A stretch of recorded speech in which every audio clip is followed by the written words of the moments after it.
찬송가 412장 함께 찬양하겠습니다.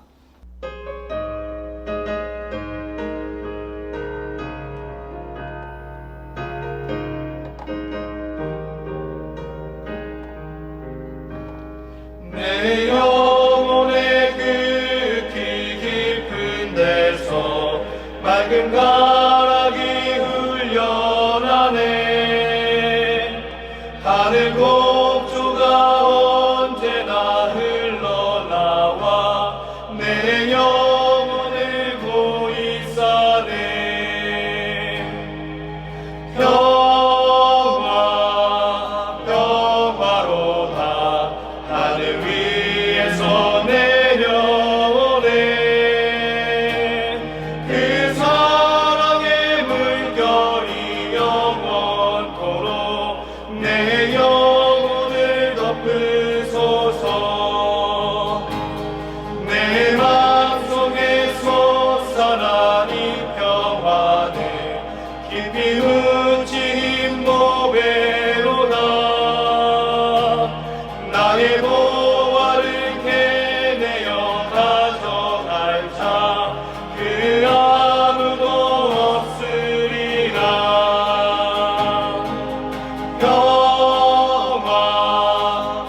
평화로다 하늘 위에서 내려오네. 그 사랑의 물결이 영원토록 내 영혼을 덮으소서. 내 영혼의 평화가 넘쳐나는 주의 큰 복을 받으리라. 내가 주 여호와 주님과 함께 있어 내 영혼이 편히 쉬네.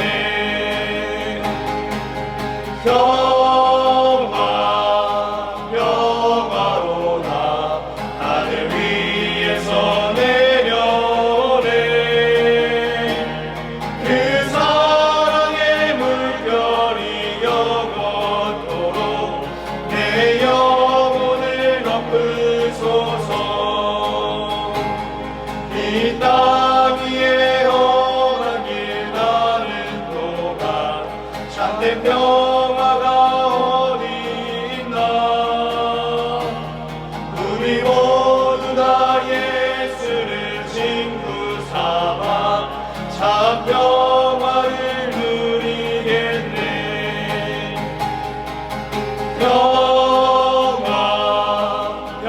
평화로다 하늘 위에서 내려오네. 그 사랑의 물결이 영원토록 내 영혼을 덮으소서. 기도하겠습니다. 사랑의 하나님, 주의 말씀 앞으로 우리를 불러주시고 우리가 주의 말씀에 귀를 기울이고 주의 말씀에 순복하게 하시니 무한 감사를 올려드립니다. 은혜의 하나님, 지금 대한민국에서 여러 아픔을 가진 사람들이 너무나 많습니다. 전세 사기로 고통받는 이들과 화재로 고통받는 이들, 그리고 물가의 상승과 고용 불안정으로 큰 고통을 겪고 있는 이들이 있습니다. 소망의 하나님, 간절히 기도합니다. 이런 아픔이 가득한 사람들이 하나님을 믿고 소망을 찾고 힘을 얻어서 일상을 회복하는 은혜를 경험하게 하여 주시옵소서. 우리 인생의 유일한 소망은 오직 주께 있음을 믿습니다. 사람의 능력을 초월하는 그 놀라운 소망이 주께 있음을 믿습니다. 능력의 하나님, 모든 고통받는 이들이 하나님을 붙잡고 승리하는 인생이 되게 하여 주시옵소서. 사랑하는 수유제일교회를 위해 기도합니다. 주께서 핏값으로 다시 세우신 수유제일교회, 주님을 간절히 바라보며 단위의 기도로 함께 기도하고 있습니다.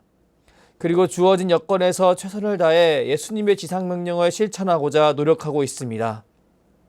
회복의 하나님, 사랑하는 수유제일교회에게 보이는 교회를 허락하여 주시옵소서.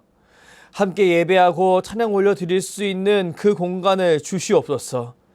이를 위해 담임 목사님이 온 마음과 정성으로 섬겨나갈 때 주께서 친히 영육간의 강건함을 더하여 주시고 그의 기도와 헌신이 귀한 결실로 맺혀지게 하여 주시옵소서. 합력하여 선을 이루어 주시옵소서. 이제 주의 말씀을 묵상합니다. 통독하는 말씀과 선포되어지는 말씀을 통해 오늘 나에게 주시는 하나님의 능력을 덧입기 원합니다. 성령 하나님, 우리의 심령을 주관하여 주시옵소서. 감사드리며 예수 그리스도의 이름으로 기도드립니다. 아멘. 사무엘상 5장. 블레셋 사람들이 하나님의 궤를 빼앗아 가지고 에베네셀에서부터 아스돗에 이르니라. 블레셋 사람들이 하나님의 궤를 가지고 다곤의 신전에 들어가서 다곤 곁에 두었더니 아스돗 사람들이 이튿날 일찍이 일어나 본즉 다곤이 여호와의 궤 앞에서 엎드려져 그 얼굴이 땅에 닿았는지라. 그들이 다곤을 일으켜 다시 그 자리에 세웠더니 그 이튿날 아침에 그들이 일찍 일어나 본즉 다곤이 여호와의 궤 앞에서 또다시 엎드려져 얼굴이 땅에 닿았고 그 머리와 두 손목은 끊어져 문지방에 있고 다곤의 몸뚱이만 남았더라. 그러므로 다곤의 제사장들이나 다곤의 신전에 들어가는 자는 오늘까지 아스돗에 있는 다곤의 문지방을 밟지 아니하더라. 여호와의 손이 아스돗 사람에게 엄중히 더하사 독한 종기의 재앙으로 아스돗과 그 지역을 쳐서 망하게 하니 아스돗 사람들이 이를 보고 이르되 이스라엘의 신의 궤를 우리와 함께 있지 못하게 할지라. 그의 손이 우리와 우리 신 다곤을 친다 하고 이에 사람들을 보내어 블레셋 사람들의 모든 방백을 모으고 이르되 우리가 이스라엘 신의 궤를 어찌하랴 하니 그들이 대답하되 이스라엘 신의 궤를 가드로 옮겨가라 하므로 이스라엘 신의 궤를 옮겨갔더니 그것을 옮겨간 후에 여호와의 손이 심히 큰 환난을 그 성읍에 더하사 성읍 사람들의 작은 자와 큰 자를 다쳐서 독한 종기가 나게 하신지라. 이에 그들이 하나님의 궤를 에그론으로 보내리라. 하나님의 궤가 에그론에 이른즉 에그론 사람이 부르짖어 이르되 그들이 이스라엘 신의 궤를 우리에게로 가져다가 우리와 우리 백성을 죽이려 한다 하고 이에 사람을 보내어 블레셋 모든 방백을 모으고 이르되 이스라엘 신의 궤를 보내어 그 있던 곳으로 돌아가게 하고 우리와 우리 백성이 죽임당함을 면하게 하자 하니 이는 온 성읍이 사망의 환난을 당함이라. 거기서 하나님의 손이 엄중하심으로 죽지 아니한 사람들은 독한 종기로 치심을 당해 성읍의 부르짖음이 하늘에 사무쳤더라. 아멘. 사무엘상 5장 중 6절부터 12절까지의 말씀으로 다곤의 손과 여호와의 손이란 제목으로 하나님 말씀을 선포하겠습니다. 성경은 하나님의 백성이 불가능해 보이는 일들을 하나님에 의해 이루는 기적의 책입니다. 그렇기에 성경에는 연약한 이스라엘 민족과 이런 이들을 데리고선 승리하시는 하나님의 모습이 종종 등장합니다. 이 민족의 조상이라고 할 수 있는 아브라함의 때도 그러했습니다. 뿐만 아니라 이스라엘의 가장 중요한 사건인 출애굽을 할 때에도 마찬가지였습니다. 더 나아가 이스라엘 민족이 가나안 땅에 정착하게 만드는 그 가나안 정복 전쟁에서도 마찬가지였습니다. 우린 성경을 바라보며 놀라운 승리를 더하시는 하나님의 은혜를 기대하게 됩니다. 그리고 그와 동시에 이런 하나님의 놀라운 기적을 경험하고 있음에도 여전히 그 참 의미를 발견하지 못하고 하나님 앞에 불순종하는 이스라엘의 모습을 볼 수 있습니다. 오늘 본문 말씀은 하나님의 뜻과 상관없이 언약궤를 들고 블레셋과 전투를 벌인 이스라엘 민족에게 일어난 그 패배 이후에 등장한 내용입니다. 사람들은 이스라엘의 패배를 바라보며 여호와 하나님의 능력이 부족하다라고 수군거렸습니다. 하지만 성경은 절대 그런 내용이 아니라고 이야기합니다. 그 패배가 누구에 의한 것인지 이제 블레셋 사람들의 모습을 통하여서 분명히 드러내 주는 겁니다. 저는 오늘 저와 여러분이 이 말씀을 묵상할 때 이스라엘 민족과 상관없이 그 능력을 보이시는 하나님을 바라보며 주님 앞에 겸손히 순복하는 저와 여러분이 되길 주님의 이름으로 축복합니다. 본문 1절 말씀을 함께 읽겠습니다. 블레셋 사람들이 하나님의 궤를 빼앗아 가지고 에벤에셀에서부터 아스돗에 이르니라. 블레셋 사람들이 하나님의 궤를 탈취했습니다. 이 사건은 이스라엘과 블레셋 전투 이후에 일어난 겁니다. 이스라엘 민족은 하나님의 그 임재의 상징인 하나님의 언약궤를 자신의 승리를 위한 부적과 같은 것으로 사용했습니다. 성경을 보면 하나님은 엘리의 두 아들이 죽을 것이라고 예견하셨지만 그 두 아들은 자신의 승리를 위해서 하나님의 언약궤를 명령도 없는데도 그냥 들고 가는 것을 볼 수 있습니다. 이 모습은 여호수아서에서 등장하는 여리고 전투와 아이성 전투의 모습을 떠올리게 만듭니다. 왜냐하면 여리고성 전투는 하나님의 언약궤, 하나님의 임재 상징인 하나님의 언약궤를 온전히 받아들여서 놀라운 승리를 경험하는 장면입니다. 하지만 여리고성 전투 승리 이후에 일어난 불순종으로 인해서 그보다 훨씬 못한 아이성에서 처절한 패배를 맛보았습니다. 이는 그들의 승리가 전적으로 하나님에 의한 것이며 하나님의 임재가 그들 가운데 함께할 때만 그들에게 승리가 보장된다는 것을 드러냅니다. 맞습니다. 이스라엘 민족에게는 하나님의 언약궤 위치보다도 하나님의 언약궤가 드러내는 하나님의 임재가 필요했습니다. 그렇게 그들은 블레셋과 전투에서 승리하기 위해서 하나님의 언약궤를 들고 가는 것 대신에 하나님 앞에서 철저히 회개하는 것이 필요했습니다. 하지만 그들은 하나님께 회개하는 것 대신에 자신의 승리만을 원했고 그랬기에 그들은 하나님의 언약궤를 명령도 없는데도 그냥 들고 가는 일을 저지르고 만 것입니다. 그리고 그들은 그 전쟁터에서 하나님의 언약궤를 빼앗겨 버립니다. 오늘 본문 말씀은 이런 배경에서 기록되었습니다. 오늘 본문 말씀은 하나님을 자신의 승리의 도구로 사용하려 했던 이스라엘 민족이 블레셋에게 패하고 이스라엘 민족이 정치와 군사적으로 크게 손해본 것뿐만 아니라 영적으로도 크게 패배감을 맛보았음을 드러냅니다.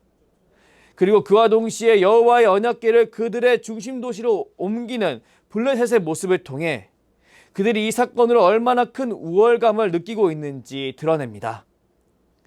본문 2절 말씀을 보면 블레셋 사람들이 여호와의 언약궤를 다곤 신전에 두었다고 이야기합니다. 이는 고대 중동에서 우리의 신이 상대방의 신을 이겼다는 것을 의미하는 행동이었습니다. 그리고 이스라엘 민족을 이제 블레셋 민족이 충분히 다스릴 수 있다라고 하는 그 자신감의 표현이었습니다. 이런 그들에게 놀라운 일이 벌어졌습니다. 본문 3절에서 4절까지의 말씀입니다. 아스돗 사람들이 일튿날 일찍이 일어나 본즉 다곤이 여호와의 궤 앞에서 엎드려져 그 얼굴이 땅에 닿은지라. 그들이 다곤을 일으켜 다시 그 자리에 세웠더니 그 이튿날 아침에 그들이 일찍 일어나 본즉 다곤이 여호와의 궤 앞에서 또다시 엎드려져 얼굴이 땅에 닿았고 그 머리와 두 손목은 끊어져 문지방에 있고 다곤의 몸뚱이만 남았더라. 블레셋의 신인 다곤이 여호와의 궤 앞에 엎드려졌습니다. 아스돗은 블레셋의 중심 도시이기에 이스라엘 사람들이 와서 이런 일들을 벌인다는 것은 불가능한 일에 가까웠습니다. 그렇기에 블레셋 사람들은 혼란스러웠습니다. 왜냐하면 그들이 목격한 다곤상의 모습은 그들의 신이 이스라엘 신에게 굴복했다는 것을 보여주기 때문이었습니다. 그리고 이튿날 블레셋 사람들이 목격한 여호와의 궤 앞에서 머리와 두 손이 끊어진 다곤상은 다곤이라는 우상의 사고력이 없음을, 다곤이라는 우상이 아무런 능력이 없음을 드러냈기에 그들에게 큰 혼란을 줄 수밖에 없었습니다. 하지만 블레셋 사람들은 이 상황을 바라보며 다곤이 무릎 꿇은 여호와 하나님을 인정하지 않았습니다. 왜냐하면 다곤 역시 블레셋 사람들의 승리를 보장해주는 부적과 같은 존재에 불과했기 때문입니다. 본문 5절 말씀을 보면 다곤의 제사장들이 독특한 전통을 세우는데요. 바로 다곤의 상이 넘어진 그 문지방을 밟지 않는 전통을 세운 겁니다. 참 어리석은 모습입니다. 이들이 만약 다곤이라는 우상을 진정한 신으로 인정했다면 이런 반응을 하지 않았을 겁니다. 그들은 분명 진실된 능력을 보이신 하나님을 인정하며 경배하게 되었을 것입니다. 하지만 그들에게 다곤은 자신의 풍요를 채워줄 대상밖에 되지 않았기에 그들은 다곤을 지킬 수 있는 다른 방법을 고안할 뿐 참 하나님께 순복하는 일은 하지 않았습니다. 하나님은 이런 블레셋에게 6절부터 12절까지의 말씀에 등장하는 놀라운 재앙을 내리십니다. 여러 도시 가운데 그들이 분명히 하나님을 인정할 수밖에 없는 그런 일들을 보이시는 건데요.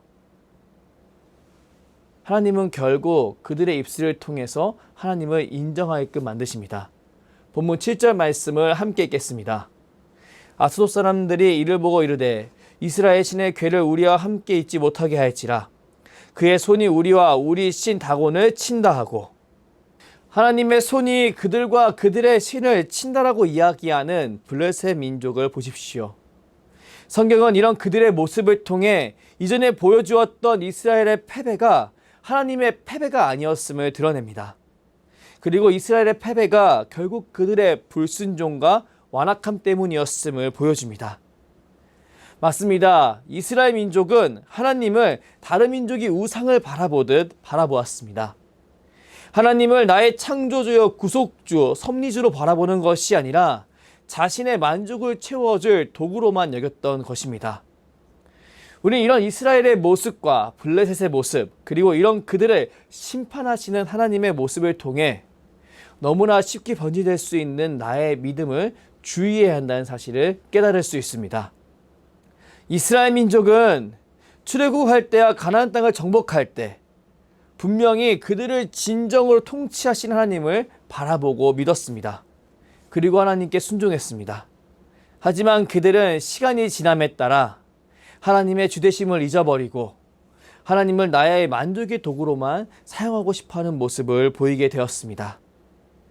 우리는 이런 이스라엘의 모습을 바라보며 더욱 내 마음을 겸손하게 하고 하나님께 꼭 접붙여져 있는 인생을 살아야 한다는 사실을 깨달을 수 있습니다.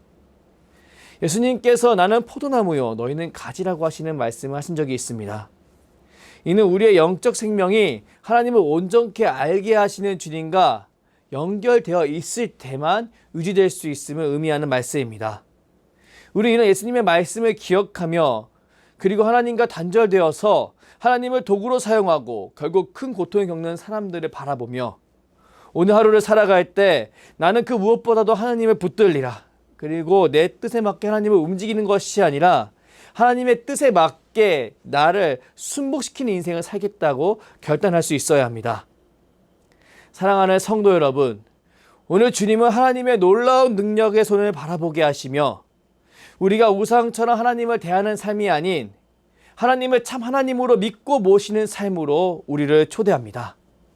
오늘 새벽 함께 기도할 때 이 사실을 마음에 품고 나에게 주신 하나님의 명령에 더욱 적극적으로 순종할 것을 결단하는 저와 여러분이 되길 축복합니다. 그리고 내 마음에 무거운 짐이 있다면 이 짐이 하나님 앞에서 교만해서 생긴 것은 아닌지 겸손하게 하나님께 엎드릴 수 있는 하루가 되길 주님의 이름으로 축복합니다. 주께 겸손히 나아갈 때 우리 주님께서 우리 가운데 놀라운 능력을 더하시리라 믿습니다. 이 세상을 이길 힘, 그 능력, 다곤의 손이 아닌 여호와의 손에 달려있음을 믿습니다. 이 사실을 분명히 믿고 하나님 앞에 온전히 순복하는 저와 여러분이 되길 주님의 이름으로 축복합니다. 기도하겠습니다. 사랑의 하나님, 오늘 주의 말씀을 통해 하나님 앞에서 교만한 삶이 아니라 겸손한 삶을 살아가야 함을 깨닫게 하시니 무한 감사를 올려드립니다. 우리가 믿는 하나님은 블레셋의 다곤처럼 우상에 불과한 분이 아니십니다. 우리가 믿는 하나님은 세상을 창조하시고 섭리하시는 참 하나님이십니다. 우리는 성경에 증언하는 하나님을 있는 그대로 받아들이며 하나님 앞에서 더욱 순복하는 삶을 살 것을 결단합니다. 은혜의 하나님, 모든 성도님들이 예수 그리스도와 더욱 접붙여져 있으므로 이 결단을 끝까지 잘 이어가게 하여 주시옵소서. 그리고 이 시간을 통해 내 안에 영적 생명이 더욱 풍성해지고 성령의 열매를 맺어가는 복된 인생이 되게 하여 주시옵소서.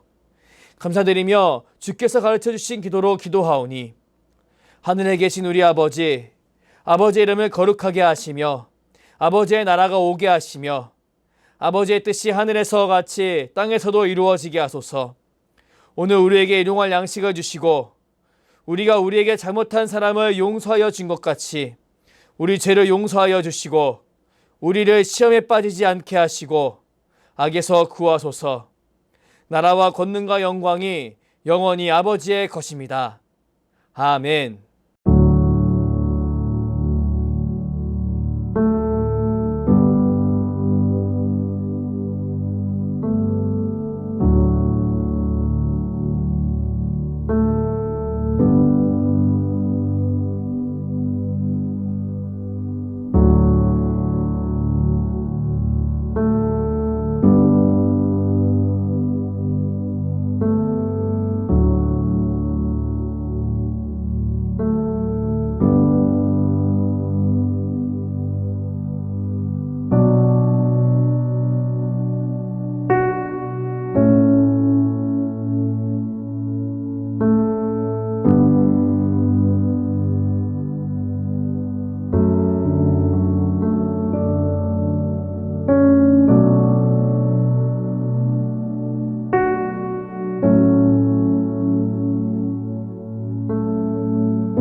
아멘.